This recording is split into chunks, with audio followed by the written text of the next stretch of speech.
வணக்கம். Welcome to கதை திரட்டு.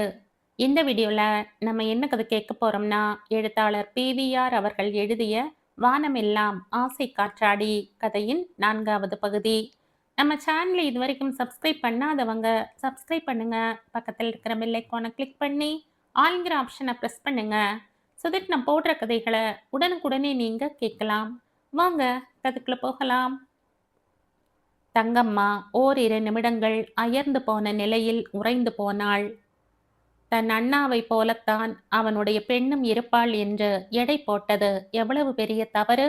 மருமகளை எளிதில் சீண்ட முடியாது என்பதை அவள் உணர்ந்த போதிலும், இப்போது முதலே அவளை அடக்கி வைக்க வேண்டிய இடத்தில் வைத்தாக வேண்டும் என்ற சீற்றம் பிறந்தது.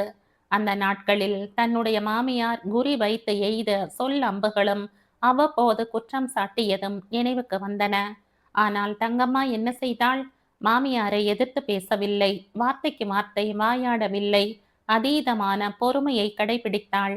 மெல்ல மெல்ல மாமியாரின் மனதில் நல்லதோர் பீடத்தில் அமர்ந்தாள். இந்த பாரதி அந்த காலத்து தங்கம்மா அல்லள். வீட்டில் நல்ல பெயர் எடுக்க வேண்டும் என்ற எண்ணமும் பாரதிக்கு இருப்பதாக தெரியவில்லை.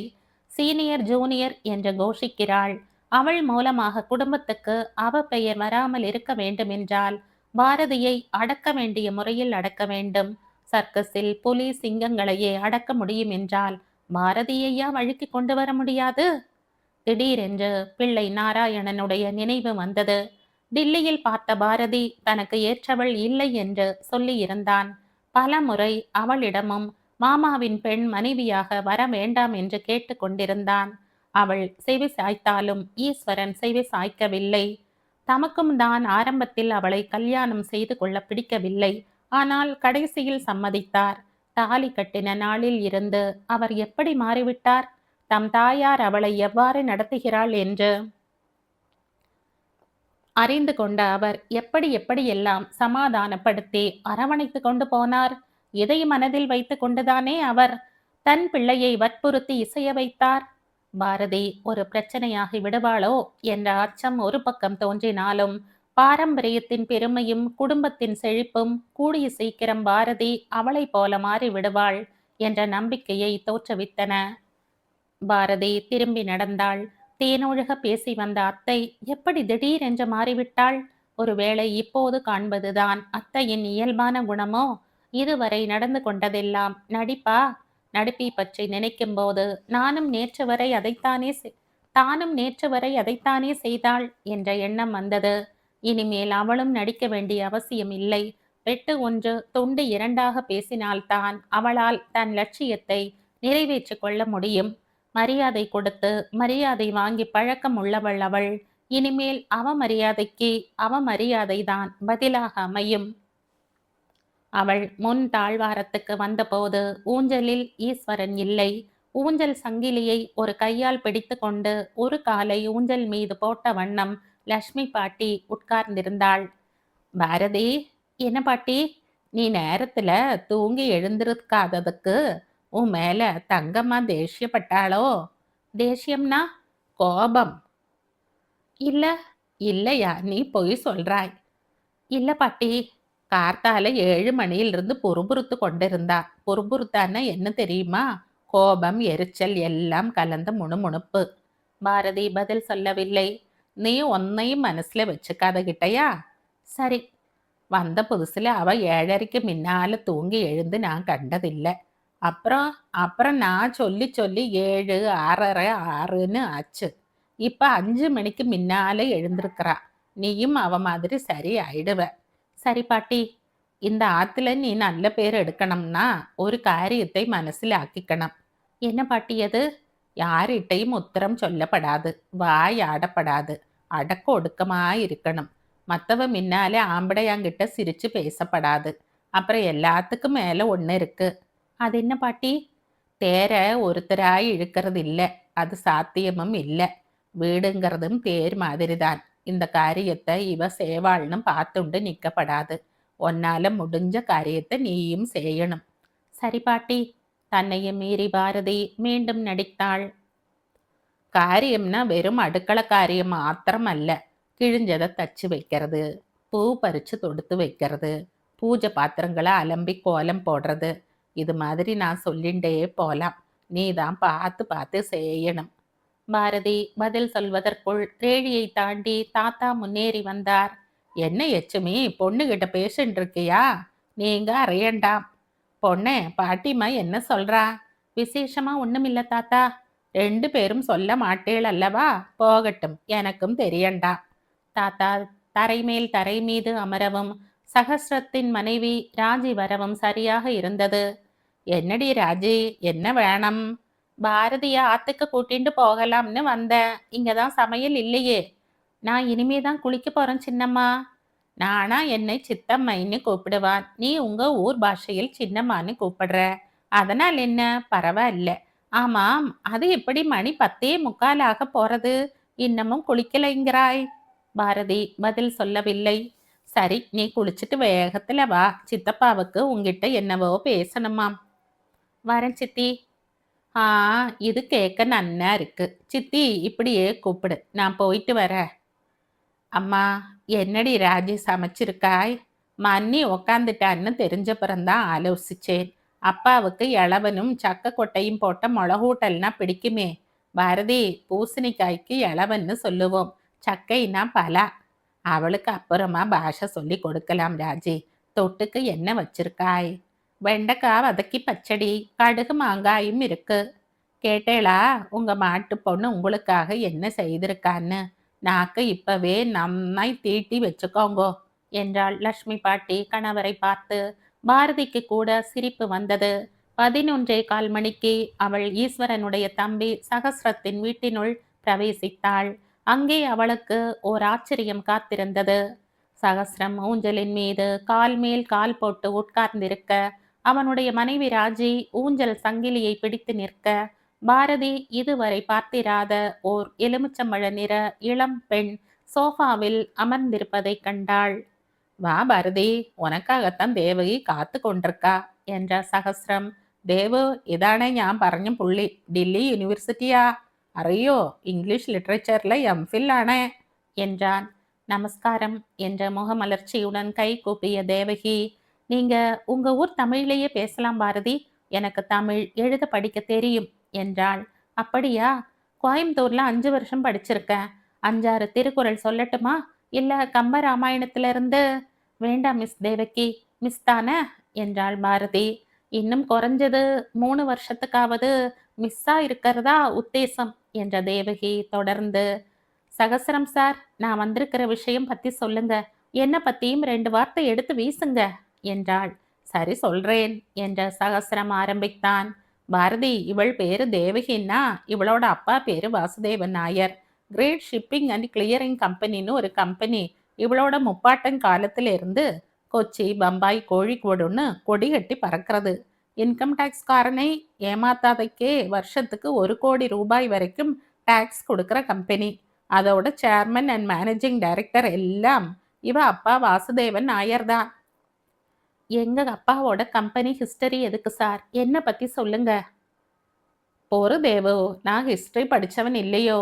இவள் அப்பா என்னைக்கு எந்த ஊர்ல இருப்பாருன்னு அவருக்கே தெரியாது. உள்நாடு வெளிநாடு எல்லாம் தண்ணி பட்ட பாடு. அதனால தான் குடும்பமாவது ஒரு இடத்துல நிரந்தரமா இருக்கட்டும்னு இவ இந்த பாலக்காட்லயே இருக்கா.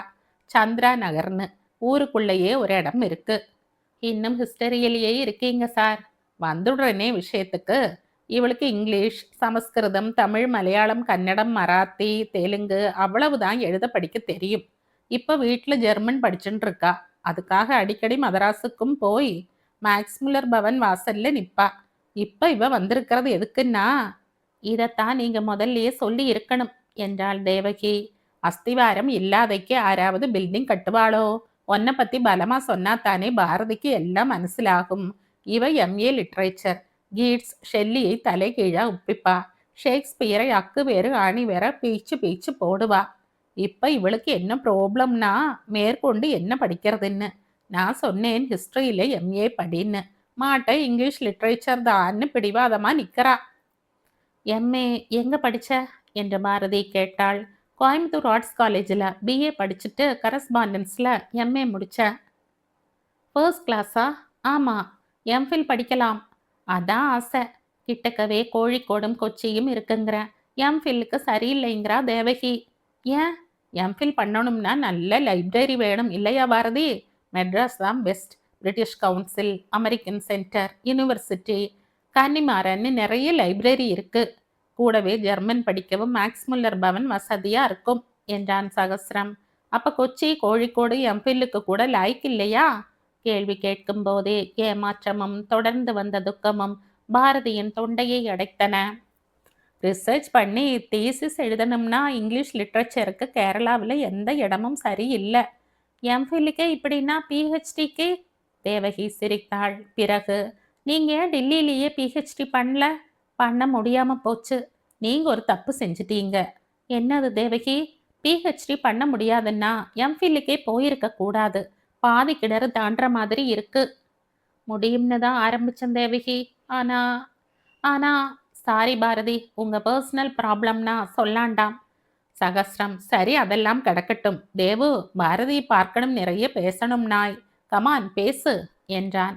உங்க வீட்டில் வேண்டாம் சார் என்ற தேவகி. நீ எப்போ ஃப்ரீயா இருப்ப பாரதி என்று கேட்டாள். பாரதி எப்பவும் ஃப்ரீதான் என்றான் சகஸ்ரம். இதுவரையில் கால் கடுப்பை உணராமல் நின்று கொண்டிருந்த ராஜி உள்ளே சென்றாள். ஈஸ்வரன் வீட்டுக்கு சாப்பாட்டை கொண்டு போகணுமே. நான் இங்க வந்து முழுசா 3 நாள் தான் ஆறது தேவகி. என்னால எதுவும் சொல்ல முடியல. போந்தை காலங்காத்தாலேயே எஸ்டேட்டுக்கு போயாச்சு. சாப்பிட வரானா இல்லையாங்கிறது பகவானுக்கு கூட தெரியாது. அண்ணா பெட்ரோல் பங்க்ல இருக்காரோ மெடிக்கல் ஷாப்ல இருக்காரோ தெரியாது. அப்பா அம்மாவை நாங்க கவனிச்சுக்கிறோம். பின்ன ஆறு பாக்கி? மன்னிதான். அவ உனக்கு அத்தையாகவும் போயிட்டா. அவளும் ஆத்துல இல்ல. சரசரன்னு சாப்பிட்டுட்டு நீ இன்னைக்கு தேவு கூட அவ வீட்டுக்கு போபாருதி.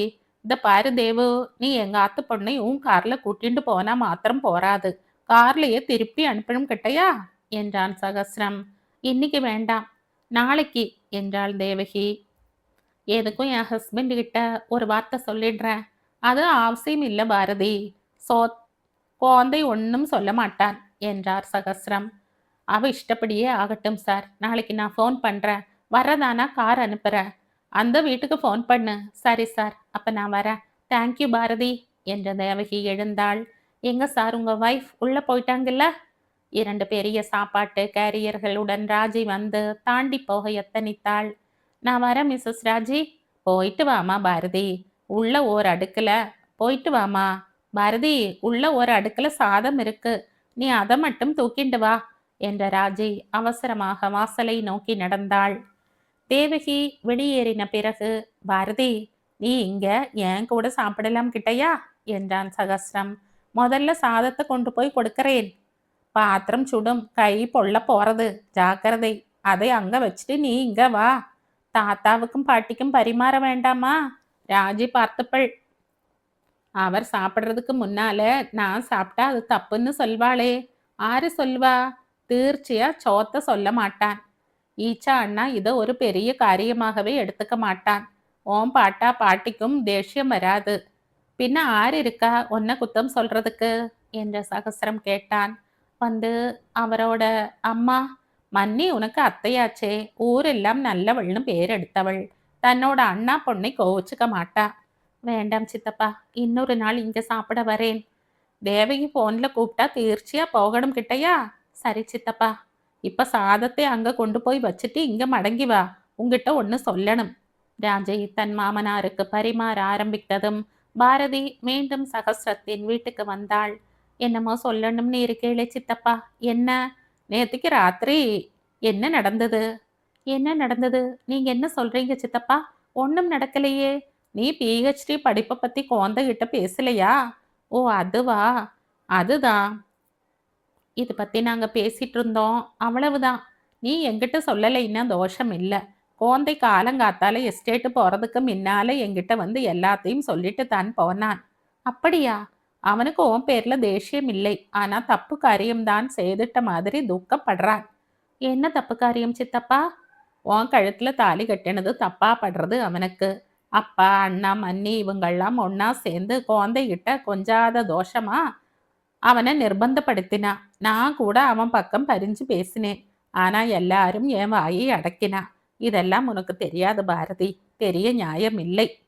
பாரதி ஒரு சில நிமிடங்கள் மௌனமாக சிலை போல நின்று சகஸ்ரத்தை பார்த்தாள். குழந்தைக்கு எத்தனையோ இடங்கள்ல இருந்து ஜாதகம் சேர்ந்தாச்சுன்னு சொல்லிட்டு வந்தா. கோழிக்கோட்ல நாலாபுரத்துக்காரன் மிளகு எக்ஸ்போர்ட் பண்றான். கோடீஸ்வரன் அண்ணாவை பார்த்து பேச 5-6 பிராவசியம் வந்தான். மன்னிக்கு கூட ஒரு சபலம் இருந்தது. குழந்தையும் தலையாட்ட தயாரா இருந்தான். ஆனா அண்ணாதான் பிடிச்ச முசலுக்கு 3 கால்னு நின்னார். கூட பாட்டப்பா. இந்த 2 பேரும் பிடிவாதமா இருக்க என்ன காரணம் சித்தப்பா? நங்கவரத்துல இருந்து ஒரு பொண்ணு 30 வருஷத்துக்கு முன்னால வந்தா. கோர்ட்ல ஒரு பெரிய கேஸ் ஜெயிச்சு 20 வருஷமா கைவிட்டு போயிருந்த நிலமும் வீடும் தோட்டமும் திருப்பி கிடைச்சது. அதனால அதே நங்கவரத்திலிருந்து தான் இன்னொரு பொண்ணும் வரணும்னு அப்பாவோட வாதம். அண்ணாவுக்கும் பொண்டாட்டியோட ஊர்ல இருந்து பொன் வரணும்னு தன் மச்சினன் அடிநாள்ல ரொம்ப கஷ்டப்பட்டு இருந்தானாம்.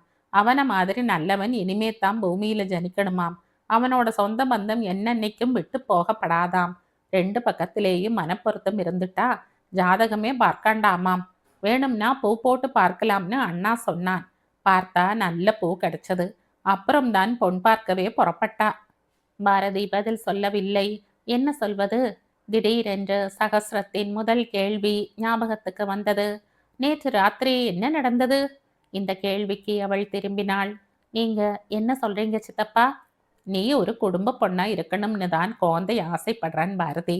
நீ படிச்ச படிப்பை உபயோகப்படுத்தணும்னா சாயங்காலங்கள்ல 1 மணிக்கூரோ 2 மணிக்கூரோ இந்த ஊர்லேயும் அந்த கிராமத்திலேயும் அதுதான் ஆதித்யபுரம் உள்ள குட்டிகளுக்கு இங்கிலீஷ் சொல்லி கொடுக்கலாம்.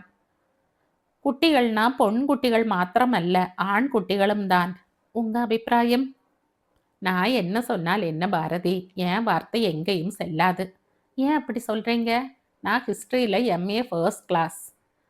கார் சாமான் கடையை பார்த்துக்கோன்னா மாட்டேனேன். நேக்கு மேலே மேலே படித்து ஒரு நீலகண்ட சாஸ்திரி மாதிரி வரணும்னு தீராத ஆசை. நான் எப்படி ஆட்டோமொபைல் ஸ்பேர் ஸ்பாட் ஷாப்பிங்கில் உக்காருவேன்? அப்புறம் மருந்து கடையை பார்த்துக்கோன்னா மாட்டேன் விட்டேன். பெட்ரோல் பங்குக்கும் கழியாதுன்னேன். அப்போ இந்த குடும்பத்தின் பிஸ்னஸில் நீங்கள் எதிலுமே இல்லையா? இல்லை, ஆனால் குழந்தைக்கு மாத்திரம் ஹெல்ப் பண்ணுவேன். எப்படி சித்தப்பா? இந்த குடும்பத்துல அவன் ஒருத்தந்தான் 24 மணிக்கூறும் சளைக்காம வேலை செய்யறவன். நீ ஒரு பிராவசியம் எஸ்டேட்டை போய் பார்த்தா தான் தெரியும் அவன் எப்படி வச்சுருக்கான்னு.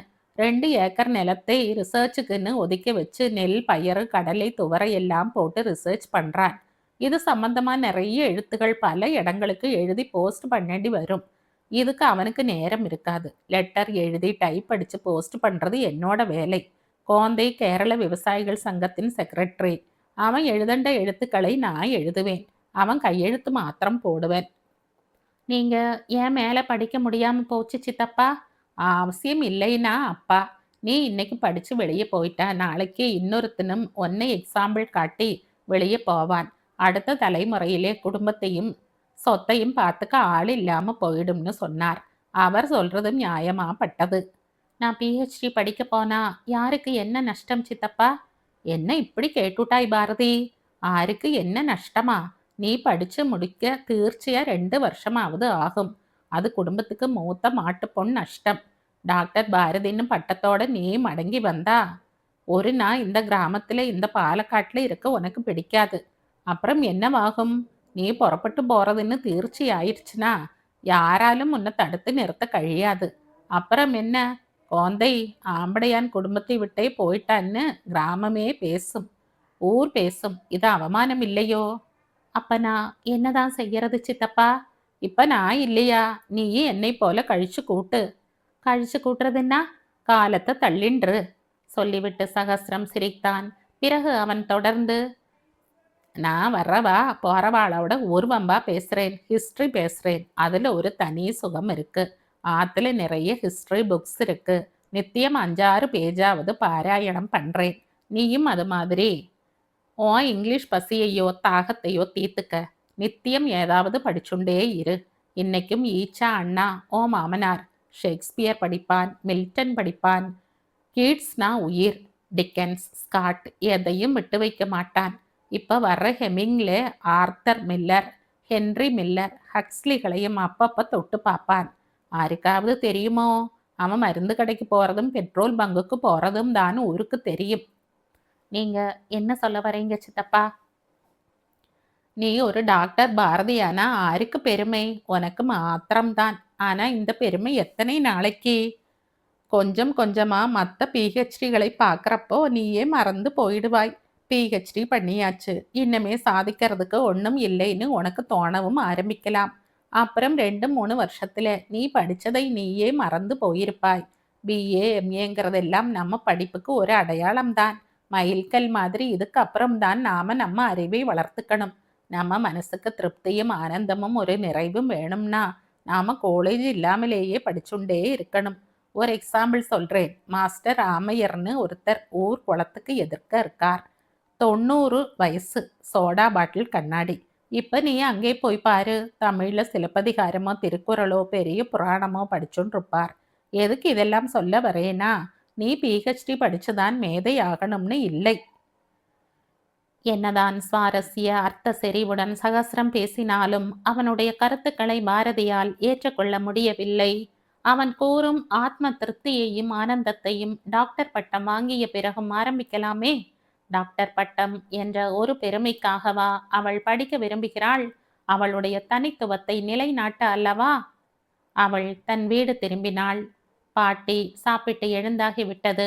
இலையை எடுத்து போட்டுவிட்டு சாணி தண்ணீரால் சுத்தம் செய்த ராஜி, இப்பதான் உன்னை உன் சித்தப்பா விட்டாரா பாரதி? உன் மாமியார் 2 தடவை உன்னை கூப்பிட்டாச்சு என்றாள். பாரதி தொழுவத்தை நோக்கி நடந்தாள். மாமியார் என்ன சொல்ல அழைக்கிறாள்? பாரதிக்கு நெஞ்சு வெடிக்க கோபம் வந்தது. ஆனால் யார் மீது என்று அவளாலேயே நிர்ணயிக்க முடியவில்லை. அத்தை உறவோடு நிறுத்தி கொள்ளாமல் கணவனுடைய தாயார் என்ற அசைக்கவே முடியாத சொந்தத்தை உருவாக்கி கொண்ட தங்கம்மா மீதா? தேனொழுக பேசி தாராள மனப்பான்மை இருப்பதாக வெளிச்சம் போட்டு சிரித்து அவளை தன் பெண் போல ஸ்வீகரித்து கொள்ள வந்திருப்பதாக தம்பட்டம் அடித்த ஈஸ்வரன் மீதா? அவளை பலவந்தப்படுத்தி கசப்பான மாத்திரைக்கு சர்க்கரை முலாம் போட்டு அவளை பாக்கு வெட்டியின் இடையில் அகப்பட்டு கொள்ளும் பாக்கை போல இந்த வீட்டுக்கு அனுப்பினார்களே அம்மாவும் அப்பாவும், அவர்கள் மீதா? இல்லை எதிர்காலம் பற்றி ஆற அமர உட்கார்ந்து சிந்திக்காமல் பலா பலன்களை அறியாமல் ஒரு கல்யாண மேடை மீது குதித்த தன் மீதேதானா? இதிலிருந்து விடுதலை கிடைக்குமா? கிடைக்க வழி இருக்கிறதா? எங்கே எப்படி வழியை தேடுவது? தொழுவத்தை அடைந்த போது அவளுக்கு எல்லா பிரக்ஞைகளுமே அற்று போயிருந்தன. தங்கம்மாவின் குரல் கூட முதலில் கேட்கவில்லை. நான் கூப்பிடுறது அந்த மாட்டுக்கு கூட கேட்கும். உன் காதுல விழலையா? இப்போது பாரதி தன் உலகத்தில் இருந்து விடுபட்டிருந்தாள். நான் மாட்டை விட மோசம் என்றாள். என்னடி பதிலா சொல்ற? அத்தை தங்கம்மாவா இப்படி பேசுகிறாள்? தங்கவரத்தில் அவளை நங்கவரத்தில் அவளை அணைத்து கொண்ட அத்தை எங்கே? திடீரென்று டாக்டர் ஜெக்கில் அண்ட் மிஸ்டர் ஹைடு கதை நினைவில் மோதியது. தங்கம்மா இப்போ அதை ஜெகில் இல்லை, மாமியார் ஹைடு. தங்கம்மா இப்போ அத்தை ஜெகில் இல்லை, மாமியார் ஹைடு.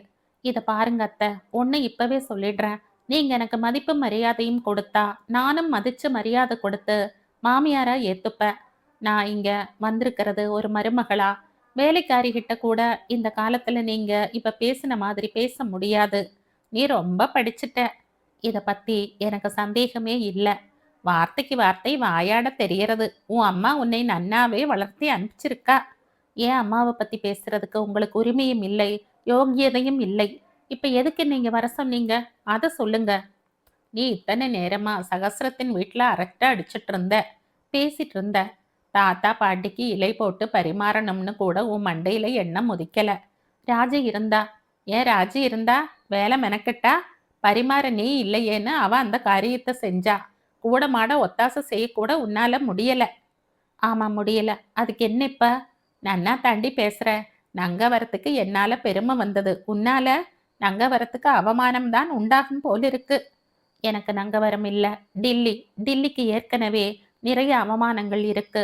இப்போ ஒண்ணு ஏறி போனா பூமி பொழந்துடாது. உண்மையான குணம் இப்பத்தான் தெரியறது. இதே வார்த்தைகளை நானும் உங்களை பத்தி சொல்ல முடியும். ஓஹோ, என்ன பொல்லாதவள்னு சொல்றியா? உங்க மனசுல உதிக்கிற வார்த்தைகளை ஏன் வாயில திணிக்காதீங்க. இந்த பள்ள புறத்திலேயும் சரி, அந்த கிராமம் ஆதித்ய புறத்திலேயும் சரி, வீடு வீடா ஏறி போய்தான் நான் எப்படிப்பட்டவள்னு விசாரிச்சு பாரு. தங்கம்மானா 24 கேரட் தங்கம்னு சொல்லுவா. தங்கமா பித்தளையான்னு அவங்க அவங்க உரசல்ல இருக்கு. சரி, இன்னும் ஏதேனும் பாக்கி இருக்கா? நீ போ, நாராயணன் வரட்டும். அவர் உங்களுக்கு புள்ளைனா எனக்கு புருஷன். அவனை என்கிட்ட இருந்து பிரிச்சு உன் கைக்குள்ள போட்டுக்கத்தான் இப்ப நீ வந்துட்டியே. ஓ, இப்படி போறாதா உங்க மனசு? இப்படி போறதா உங்க மனசு? இந்த மாமியார் பதவி கிடைச்சுட்டா ஃபர்ஸ்ட் கிளாஸ் பிஎஸ்சியும் ஒண்ணுதான், கை நாட்டு பேர் வழியும் ஒண்ணுதான் சொல்லிவிட்டு பாரதி நகர்ந்தாள். நில்லடி. நின்றாள். மாமியாரை எரிப்பது போல பார்த்தாள். இன்னி ராத்திரியிலிருந்து நீதான் சமையல் வேலையை ஆரம்பிக்கிற. இனிமே நான் குளிச்சு உள்ள வர வரைக்கும் நானாவோட சித்தப்பாக்கள் யார் வீட்ல இருந்தும் சாப்பாடு வராது. நான் ரெடி. ஆனா நான் சமையல் செய்ததை சாப்பிட மத்தவங்க ரெடியான்னு எதுக்கும் கேட்டு வச்சிடுங்க. பாரதி தொழுவத்தை விட்டு வெளியேறினாள். கொல்லை தாழ்வாரத்தை கடந்து முன் தாழ்வாரத்துக்கு வந்தபோது பாட்டி, பொன்னே என்று அழைத்தாள். நெஞ்சு நிறைய ஆத்திரமும் ஆவேசமும் இருந்தாலும் பாரதியால் நிற்காமல் இருக்க முடியவில்லை.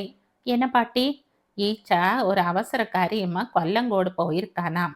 சாப்பிட்றதுக்கு இல்லை. நான் கோந்தை களத்துக்கு போனா எப்ப ஊர் மடங்குவன்னு ஆராலையும் சொல்ல கழியாது.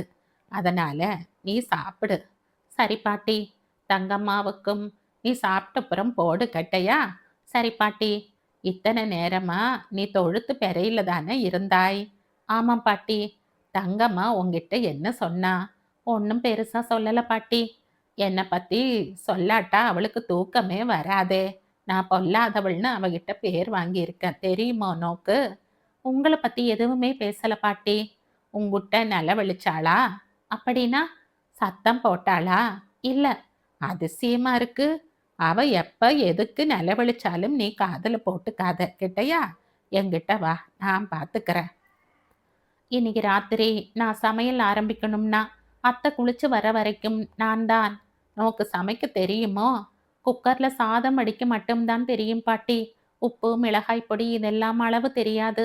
இந்த மிளகூட்டலை பத்தி நான் டில்லியில கேள்விப்பட்டது கூட இல்லை. மிக்சியில தேங்காய் அரைப்பாய் இல்லையா? அரைப்பேன். ஆனா தேங்காய் துருவி பழக்கம் இல்லை. நீ ஒன்றுக்கும் விசாரப்படாத பொண்ணே. ராத்திரி வத்த குழம்போ ரசமோ தான் வைக்கிறது. நான் சொல்லித்தர்றேன். அப்புறம் வெளிச்செண்ணெயை வச்சு அதில் பப்படாம் காய்ச்சலாம். கோந்தைக்கு பப்படாம் எத்தனை போட்டாலும் போராது. சின்ன வயசுலேயே போக வர தின்னுண்டே இருப்பேன். சாயங்காலத்து டிஃபனை கமலம் சித்தி கொண்டு வர போறதா சொன்னா. ஆமா, என்கிட்டையும் சொன்னா.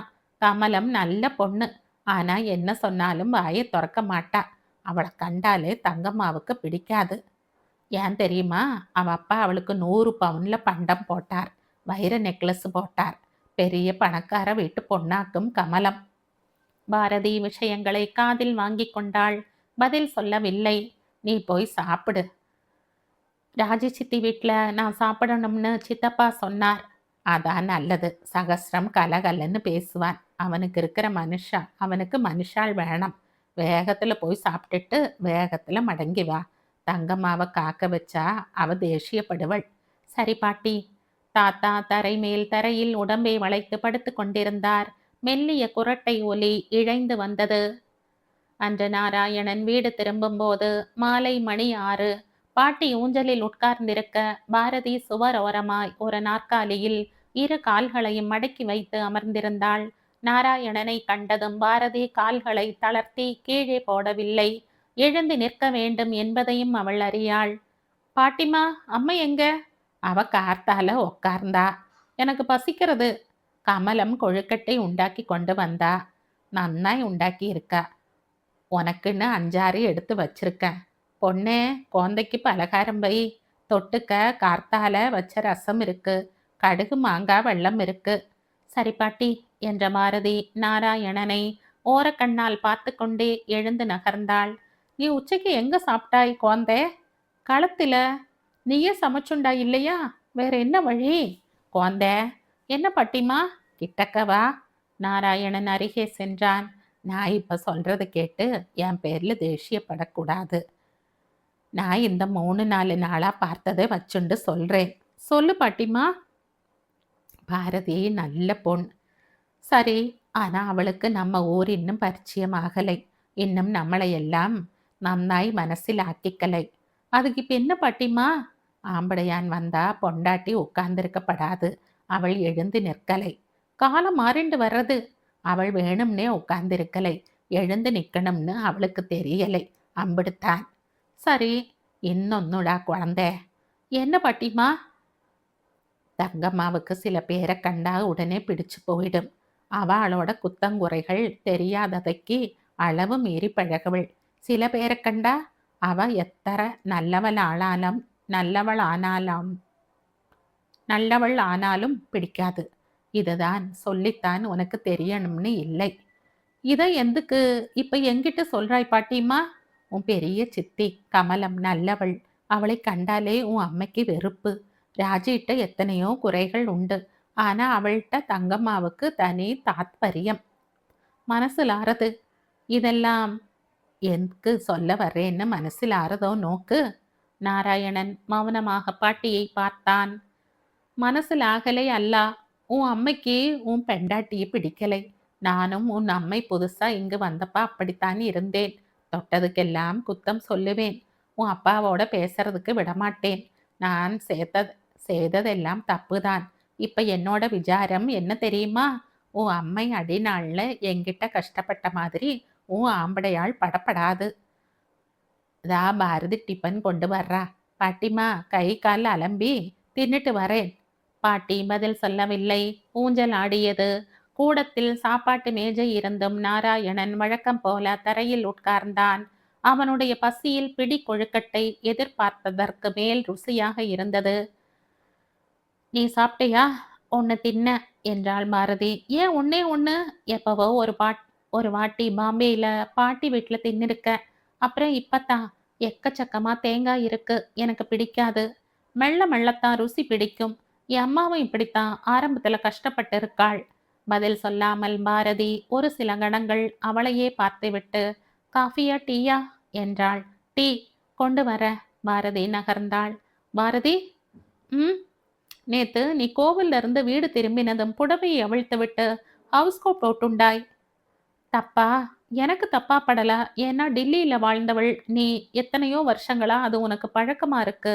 என் தங்கை கூட வீட்டுல ஹவுஸ் கோட்டு தான் போட்டுக்கிறா. ஆனா இதை அங்கீகரிக்கிற மனப்பான்மை இன்னும் இந்த வீட்டுல பிறக்கல. அம்மா இங்க வர்றப்போ 4 நூல் புடவை வாங்கி தந்திருக்கா. இனிமே 4 தானா? ஆமாம். அது எப்படி போரும்? பாரதி பதில் சொல்லவில்லை. நாளைக்கு சாயங்காலம் 5 மணிக்கு ரெடியாரு. நாம 2 பேரும் பேலஸ் ஹவுஸ்க்கு போய் 7-8 புடவை வாங்குவோம். நீயே செலக்ட் பண்ணிக்கோ. மேட்சிங்கா சோழிக்கும் துணி எடுத்துக்கோ. சரி. இன்னும் என்னென்ன வேணுமோ அதெல்லாம் தயங்காம வாங்கிக்கோ. சரி. என் அம்மா ஏதேனும் சொன்னாளா? இல்ல. ஒண்ணுமே சொல்லலையா? ஏன் கேக்குறீங்க? நம்ம கல்யாணத்துக்கு அம்மாதான் காரணம்னு நீயும் உன் அப்பா அம்மாவும் நினைச்சுன்றிருப்பேள். அப்ப நானும் அப்பாவும் தான். சொல்லப்போனா அப்பாதான். இது இப்பத்தான் தெரியும். ஒரு பெரிய இடத்துல இருந்து பெண் வரணும்னு அவ மனக்கோட்டை கட்டி இருந்தா. அவள் நங்கவரத்துக்கு என்னை பெண் பார்க்க வந்தபோது அப்படி அன்பா குழஞ்சு குழஞ்சு பேசினாளே, என்னை கட்டிண்டாளே என்றாள் பாரதி. அப்பாவை கண்டால் அம்மாவுக்கு பயம். அவர் ஒருத்தட்டர்தான் அவ எதிர்த்து பேச மாட்டா. ஒரு முடிவு எடுத்தாச்சுன்னு தெரிஞ்சப்புறம் தனக்கும் பிடிச்சுட்டதா காணிக்க தோணித்து. பாரதி மௌனமாக நின்றாள். கல்யாணத்தின் பின்னணியில் இவ்வளவு பெரிய கதையா? நாராயணன் தொடர்ந்தான். இந்த கதையின் தொடர்ச்சியை அடுத்த பதிவில் கேட்கலாம். நன்றி.